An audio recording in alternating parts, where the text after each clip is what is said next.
সুপারিশ করবেন, আমরাই সেটা জেলা পর্যায়ে পাঠাবো এবং আমি আশা করব উপজেলা থেকে যেটা যাবে সেইটাই জেলা আমাদের প্রেসিডেন্ট সেক্রেটারি সাহেব তাদের মিটিং করে সেটা কেন্দ্রে পাঠাবে।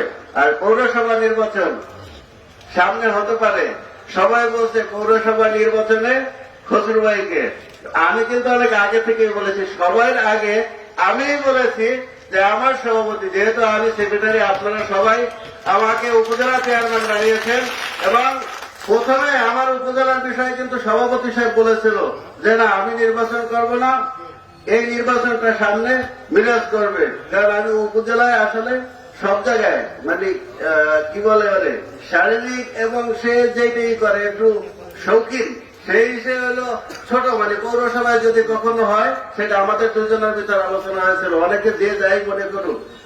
সভাপতি এবং আমি সাধারণ সম্পাদক হিসেবে আমাদের সাথে কিন্তু একটা বোঝাপড়া ভালো আছে, আমাদের সাথে কখনো কোনো বিষয় নিয়ে ঝগড়া লাগেনি এবং ইনশাআল্লাহ আমরা যতদিন আসি লাগবেও না। আপনারা সেদিনকে 30-35 অথবা 40,000 লোক উপস্থিত ছিলেন সম্মেলনে, সেখানেও আমাদের দুজনকে বানিয়েছে। আমরা চেষ্টা করব আপনাদের মুখ যাতে উজ্জ্বল হয় এবং আমাদের সংগঠনকে যাতে শেখ হাসিনার মুখকে উজ্জ্বল করা যায়, সর্বদা সে চেষ্টা করব।